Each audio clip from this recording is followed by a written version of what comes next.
Project Lawful aka Planecrash by Yarwain aka Eliezer Yudkowsky and Lintamande. Thread 4, Project Lawful and their Oblivious boyfriend. Episode 91.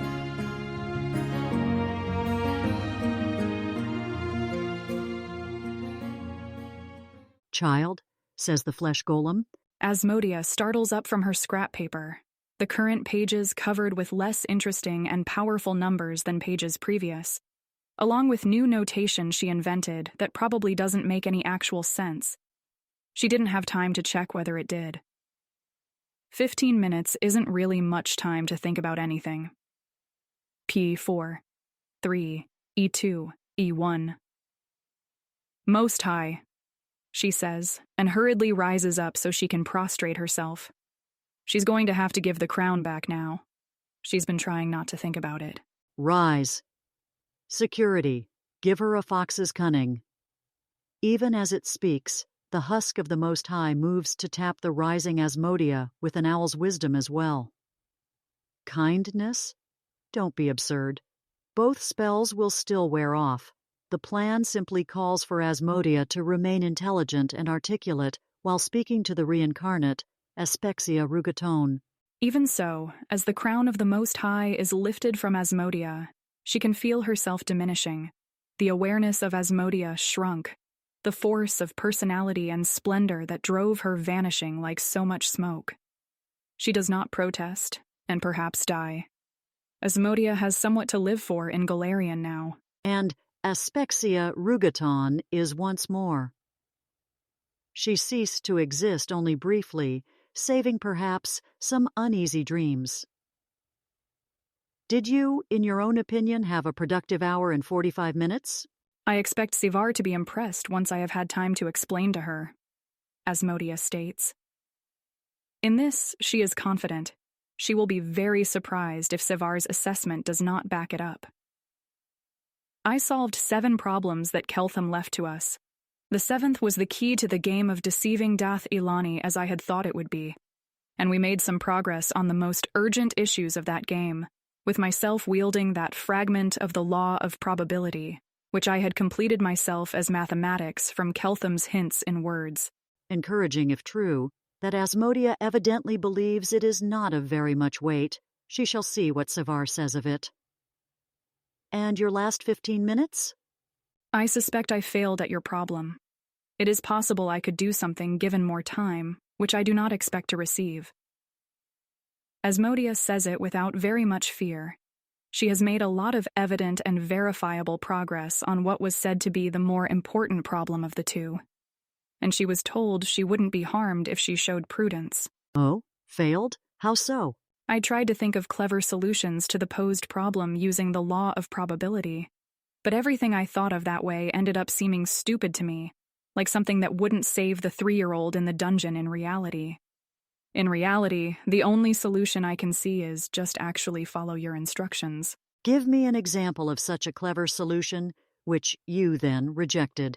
I tried to invent a new notation, which I'm not sure makes any sense, for the probability that one event leads to another, and leads to another, and leads to another. You'd want to, if you could, keep to the paths of high probability, where, if one thing happens, something else must inevitably follow after that in order to make you easier to steer. But if you disobey your instructions to do that, that makes you harder to steer. So it boils down to following your instructions again. It's the job of the adult calling directions to steer you onto more predictable paths, not yours. If the child in the dungeon was more than 3 years old and could talk with the adult beforehand, or you could talk with the being who has almost no time to talk with you, you could arrange in advance for them to know that you would, if you didn't know what to do next. Pick the path where you thought everything from there would be more predictable to them if you thought they could see that path at all. But if they don't know you'll do that, you're making their job harder, not easier. A somewhat older child comes to you and says that the important thing is to try to understand why you were given the instructions you were, so that you can obey them more effectively. How do you respond? If the adult thought you'd correctly figure out your pathway from knowing the adult's goal, they'd have just called out the goal to you, not the instructions. Child, do not fear. Security, leave us. The first lesson of hell is to obey. But being instructed, do not fear, sure doesn't make obedience easy. With the splendor still in her, she might have been able to muster the drive for it, but it is gone, and Asmodia is not what she was before. When security, to her own eyes, is gone, Aspexia Rugaton soundproofs the room, and then speaks in a voice that trembles slightly. Am I being mocked? Hearing the Grand High Priestess of Asmodeus ask, "Am I being mocked?" is very high on the list of things one hears just before a death begins that lasts for months. Asmodia, despite her most recent instruction, is too terrified to think, let alone speak. Not by you, child. I won't hurt you. Don't be afraid. Aspexia smashes one hand into the wall beside her. Stone cracks. Her hand does not. Am I being mocked? This is what it takes? This? There was no mathematics in that, whether incomprehensible to me or otherwise. There was no brilliant law she had uncovered. The asexual out of Keltham's tropes is just able to answer anyways, because she is favored of the tropes. Half my life I searched, and that is the answer?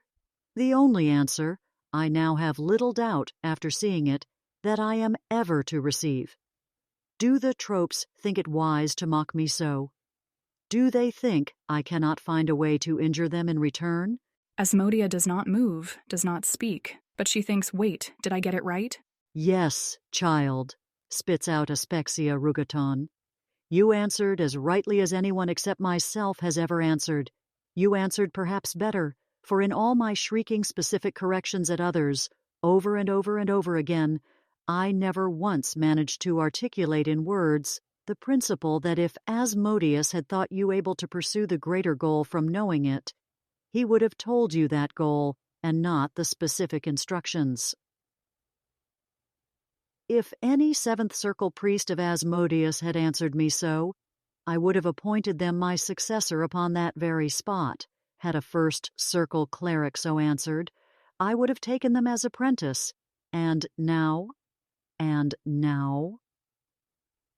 What you have is not teachable. It is not law.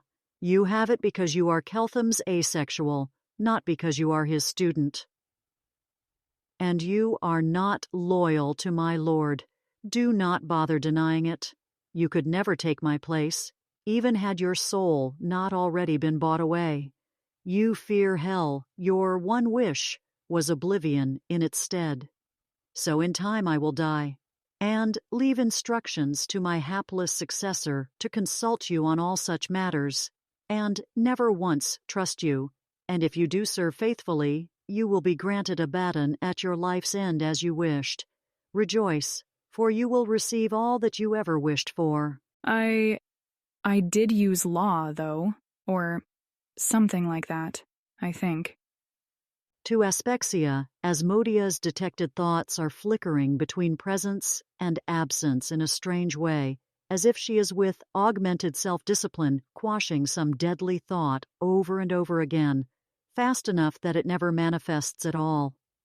Asmodia's visible thoughts include that she might not want to spend her life as the next Most High's advisor, that she'd rather teach and be rewarded as greatly, or rather rewarded more, since the gains to divide would be higher, and that Asmodia does think this ought to be teachable, though you might have to start with mathematical talent far above average for a priest of Asmodeus.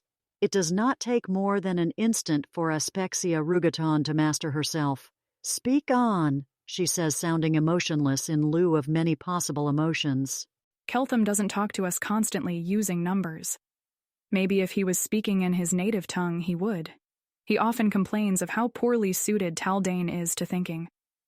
But when he was illustrating the law of probability to us in lectures, and needed an example with numbers for that, he had to reach back days earlier to an event that occurred when he asked Ione for a book. If he was thinking in those terms every minute, he wouldn't have needed to reach that far back. But he is still a Dathilani even when he isn't using numbers. Thinking using the law and the law's numbers reshapes even the thoughts that you just think in words, with no numbers at all. When I talked about the adult telling the child the goal, instead of the instructions, I was thinking, in the back of my mind, about things I'd tried to write to myself in the notation that probably doesn't make sense, about paths of probability from one thing that happens after another. And I was thinking the adult could just tell the child about the last thing in the chain, and not the steps there if the child had, the right version of the thing that describes the steps. No, I'm sure I couldn't have answered you that way before I met Keltham, even wearing your crown. I would have invented clever things in words, and tried to see if one of those was what you wanted, not tried to invent clever math, and seen that all the clever math failed. It's easier to see when math is bad. Ah, I suppose I owe the tropes an apology then. I will look about those priests who might otherwise be suitable to take my place, to see if there is a mathematical adept among them. If you can indeed teach them to be my suitable successor, you may have your last reward the day after, as you will, or at the end of your days after a glorious life. The mission is not actually optional, nor would failure at it be tolerated. But these things need not be said aloud while Sivar's strange experiment is in progress. Asmodia bows her head. Acknowledged, she says.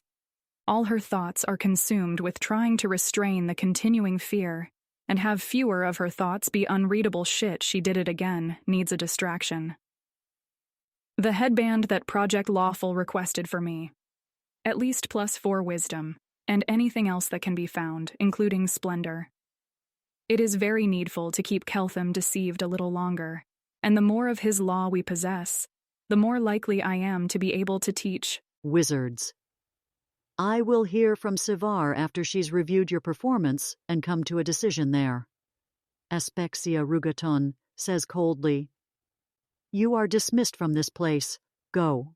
Asmodia hardly needs telling twice. She goes very, very quickly. Aspexia Rugaton is aware that she has performed suboptimally. It happens to her. More often than 10 years ago, she is getting old. She ought to be happy, overjoyed, that there is now more of a prospect of being welcomed into her lord's embrace, without that proving utterly catastrophic for her lord's interests. If she'd found Asmodia 30 years earlier, she would have exulted. Now it's like finishing some long-awaited work of revenge on somebody you really, really wanted to torture to death 30 years ago, and while they're finally screaming their last, all you can think about is how much you wish you'd gotten this when you first wanted it, and how much the way you got it wasn't the exact way you spent 30 years dreaming of. There's a knock on the door from outside. Aspexia tears open the door, wondering what fool this may be. Any emergency worth disturbing her is worth a message, not a polite knock on the door. Pilar flinches visibly and almost fumbles the piece of cake she's holding. I'll leave. I didn't realize it was you. My curse. Must think it's being funny. Stay, says Aspexia Rugaton, and exhales a long breath. The tropes gave her Pilar, for which she might be grateful if she knew gratitude to anyone except to her lord. The tropes gave her Asmodia, and that is, in the end, a blessing, however bitterly delayed. For all the uncertainty surrounding both of their purposes, it is not entirely unsuggestive that the tropes are not as hostile to Lord Asmodeus as might be expected from a Dath Ilani romance novel, and that is an encouraging thing. What exactly did your curse say to you on this occasion? Nothing. I just found myself outside this door, believing that the person inside could use a piece of cake. I told my curse earlier in the evening, when it tried to tell me that Paxti needed cake, not to bother me about things that it thought would be beneficial to me, only what would be beneficial to Lord Asmodeus. So I thought, when I found myself here with the impulse to knock, that it would be the right course to knock. Aspexia takes the plate Pilar is holding and samples the cake. It's slightly stale, perhaps, but better than nothing. Was that beneficial to our Lord? Plausibly, very slightly so. I cannot say from this that your curse has yet betrayed us. Do not get into the habit of trusting it, whether or not it has as yet betrayed us visibly. Acknowledged. Aspexia needs a hug. Not unless it's necessary to save all 9 layers of hell itself from destruction. Pilar's curse knew that Pilar wouldn't do it. Pilar's curse just wanted Pilar to know. Dismissed, child, Aspexia says wearily, and not really noticing herself doing it, takes another bite of the slightly stale cake. Full timestamp, day 6, 7, late night. I have an unusual request for you, Carissa tells Peranza. For the next 2 hours, I want you to try to think about things that people in Cheliax, not you specifically, necessarily, but it's allowed if it's you specifically, lie to themselves about. Things that Dath Elena Cheliax will have to handle differently, since Dath Elenism makes self-deception difficult. If you are confused about this instruction, I can give examples to start you off. Peranza, not looking there, Iarwain. Something in the back of Peranza's mind is trying to scream in terror about this being a suicide mission that ends in execution for heresy and then a worse time in hell afterwards. Peranza squashes the heretical thought. Obviously, Asmodeanism is not, cannot be, based on lies. Anyone who said that would already have fallen into heresy. This is about lies such as heretics believe, or, at any rate, those who are not perfect Asmodeans. The part of her that's internally screaming manages to prevent her from asking for any examples, even though she doesn't understand at all.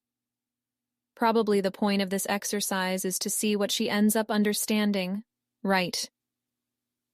Acknowledged, says Peranza.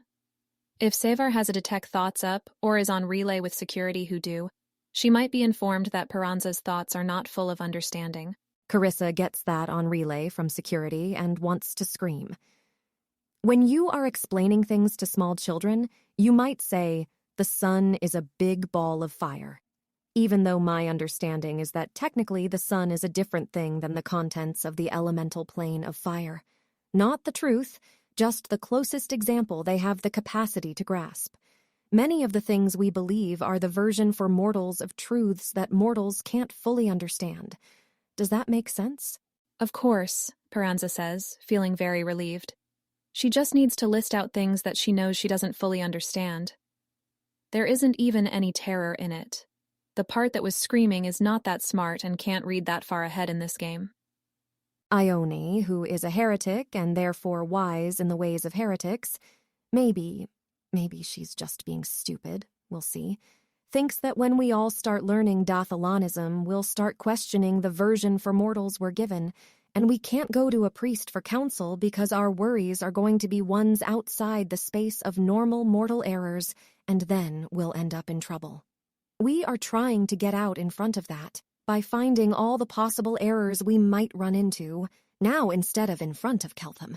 The screaming inner terror is back. But it's not an agonized mess of aborted thoughts because she has a clear, if wordless, path to follow. Just list out things she's unclear on, such that it's only light or at most moderate heresy to claim they could be unclear. Then wait to have whatever horrible thing happens afterwards happen. Operating under conditions of screaming inner terror so long as you can see a way to apparently, sincerely to yourself obey orders is a universal Chelish life skill. Understood, Peranza says, more firmly this time. Well, they'll see how this goes. Carissa isn't trying to invent her own list. It feels much easier somehow to answer the question, how do I keep these girls loyal when they're having heretical thoughts, than to answer the question, what things do I believe that aren't actually true? Since then, you know, she'd stop believing them, and if she stops believing them, then the project fails and everyone dies. So perhaps she'll invent Dath Ilanis without being one herself. Fine. Do you think I should go to hell? Jackme asks Asmodea, when the latter appears to not be doing anything. Why would you ask me that question? Everyone should go to hell and serve Lord Asmodeus. She needs the crown back. Is there really not any way for her to become the next Most High? Yes, but I mean now, as opposed to in 100 years. She looks up before she can stop herself, though she does keep any surprise off her face, at the mention of the 100 years. It's a round number you might pick at random, but 100 years specifically? Why did you pick that number? Because I might live that long. If I get to fourth circle and get age resistance, Then why would you want to go to hell now instead, if you could continue to serve Lord Asmodeus in Golarion and still be received by him later? It's actually easier to say this sort of thing and sound terribly sincere, for some weird reason, now that she absolutely doesn't believe it at all. right, of course. She looks confused, but that's not the kind of statement you're allowed to argue with. It might help if you explained why you were asking me that. She has a suspicion, but not a certainty, and she would have formed the suspicion faster if her mind was not filled with thoughts of how slow and dead her mind feels now. Losing +4 to intelligence is 30% like dying. Losing +4 to intelligence, +6 to wisdom, and +4 to splendor, by extrapolation, is 105% like dying. Well, we were told to choose and told it was a real choice, though probably we'd want to stay, and we could ask you if we were considering hell. So I was wondering if we're Project Lawful, right? We're different. Told by who, just to be sure? Asmodia is not actually stupid. She just feels incredibly stupid, and her thoughts are moving now. Savar. Does Savar not believe anymore that Asmodia was given a secret to keep by hell itself? What the abyss is Savar thinking?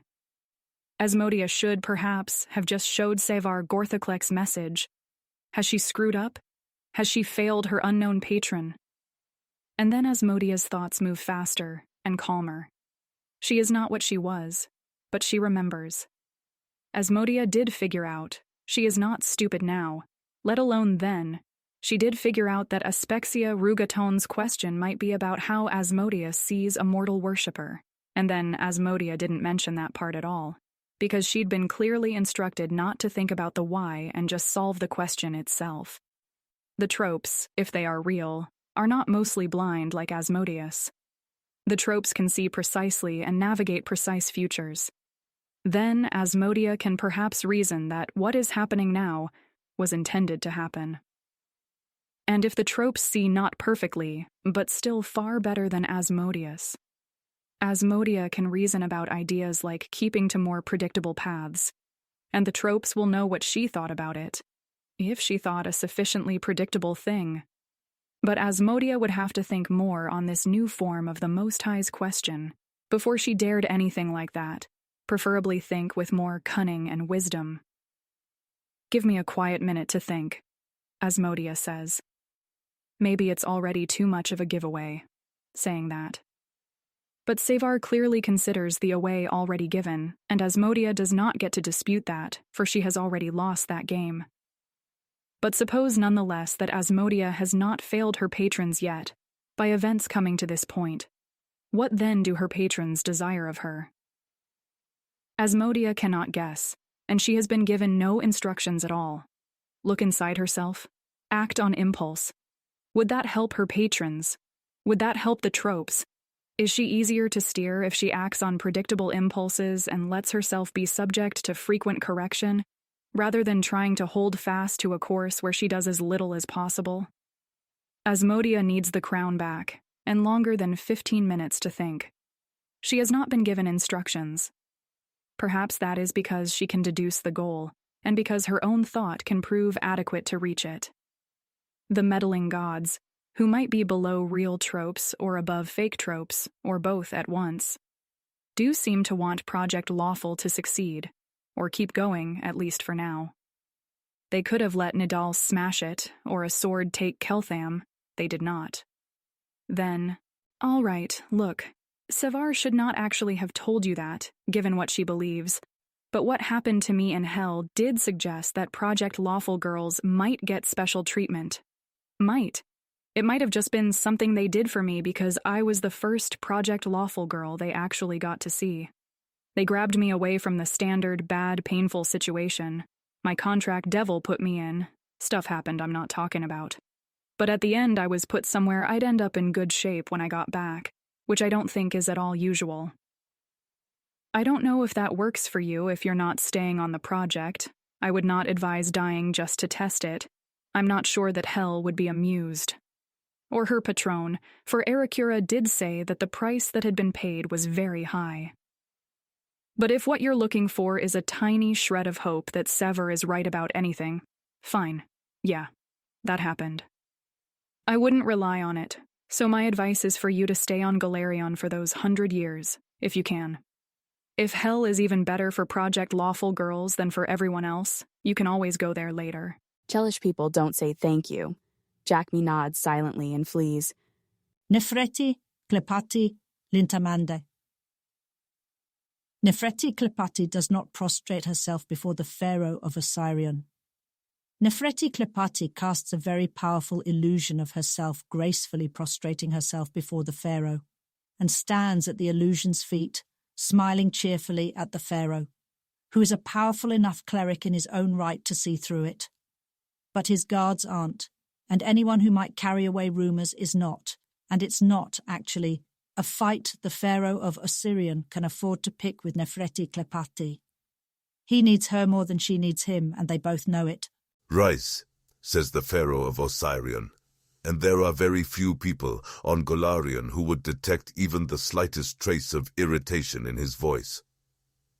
The illusion of Nefreti Klepati folds itself back into the real Nefreti Klepati. The answer is no, regrettably, she tells him. We haven't yet made the request. Don't do that to an old woman, boy. You know I can't keep that kind of thing straight. You need a scry done by someone powerful enough to overcome Aspexia Rugaton's caster level. There aren't too many people that powerful in the inner sea. Do you want the contents of the buried pyramid of the pharaohs of Ascension? We have a lead on where it is, some spell diagramming notes, dated to Nex, Aslanti Un stones. Is that everything then, boy? We are both of us very busy. Iliax has a powerful magic user from another world, and they think whatever they're doing with him is incredibly valuable to hell. I know. Is this about worry about being constrained in receiving context from Nethys? That's been a concern, or us. But this plan was conceived of and made by my foreign affairs team without input from Abada, either in my person or otherwise, and we're not intervening. We're just looking in order to adjust our probabilities on war with Cheliax in the next 10 years. Priestess, you don't want to see Sotis fall. And the pay is very nearly anything that I have and that you want. Oh dear, we did do this conversation in the wrong order, didn't we? And it's my fault for trying to get to the end of it sooner. When we can't do that, you have to walk through all the parts. It makes sense that you, not being omniscient, are nervous. It seems like it would be very nerve-wracking to not be omniscient. Do you know what's going on? Is there a plan? Probably. Will you bet in Merendre's market? One of the downsides of omniscience is that it really ruins the appeal of gambling. You could just give me all your money, save us some time. If you go and place your bets now and tell me that they are genuinely your best bets, we'll pay out right now like they resolved in your favor. Have you ever thought to yourself, maybe I'm trying to solve a flood with a fireball? Am I trying to solve a flood with a fireball? No, I think I'd actually characterize this specific error slightly differently. You're trying to solve childbirth with a fireball. It's a delicate process. You can solve childbirth with the dimension door. When the baby's ready, not sooner. When the baby's ready, when whatever Nethys is planning has come to fruition, then will you help us? No. Nefreti, if there's anything at all you can tell me that would help me understand. Imagine a little bird flies into town and starts breathing fireballs and says, "Pay me to go away." What do?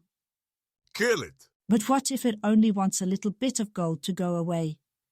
You'll have to pay far more than that to get some adventurers to kill it. We kill it. Not in the mood for delivering electron lore today, I take it. There is no one listening but you, Nefreti. Is the palace being spied on? Do you want to hear about the little bird or not? The pharaoh of Osirion is much less inclined to casually murdering people who annoy him than not just the queen of Cheliax, but nearly any noble in Cheliax. This doesn't speak particularly well of him. It's a very low bar. The Pharaoh of Osirion finds himself, to his alarm, contemplating the murder of the High Priestess of Nethys in all of Golarion. Luckily, he reminds himself he couldn't do it if he wanted to. "I would like to hear more about the bird," he says pleasantly. A little bird comes to town and starts sneezing fireballs everywhere. "I have a terrible illness that causes fireball sneezing," it says. "Please help me." What do you do? Is it telling the truth? Yes. And the cheapest way to get the bird to go away is to cure its fireball sneezing. Indeed. I make the bird a loan it can pay off by being a ship's wizard for a year or two. Sneeze fireballs at all the pirates. The bird isn't that patient. You can either pay it to get cured or you can kill it, and until you do one or the other, it's just going to sit there sneezing. If there's no threat involved, then the Department of Bird Handling solves it in the cheapest available way, which I suppose is curing the bird. But why didn't they do that with the first bird? Nefreti, You're not very good at answering questions. we don't give in to threats because if we predictably give in to threats, everyone will threaten us. We occasionally spend money to solve problems that look like threats if they're not threats and we have some way to verify that they're not threats. If the bird genuinely isn't here to get money from us, just landed here randomly, and isn't staying because it thinks it can extort us, then maybe we pay it to go away, because that doesn't get the city swarmed by hundreds of copycat birds. And what if, this is a tricky one, the bird is sincere and not threatening you, but the reason it happens to be an Osirian rather than somewhere else is that Cheliax put it there, wanting the bird cured, and thinking we'd do it to make all our buildings stop being on fire. Kill the bird. Can't let people make threats at one remove either. Well, there you go. I explained the whole thing. Have a good day. And she leaves. That was fucking nerve-wracking. And who was she even talking to? Nefreti Klepati was distinctly not looking in the direction of Cade and Kalian's hidden presence when she turned around to look at that angle. Why isn't a Tolman's freaking out about her? Cade and Kalian doesn't know.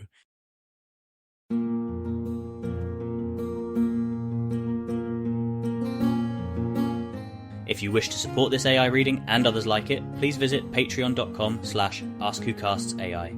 Any help is appreciated. And thank you to executive producer John Doe 7776059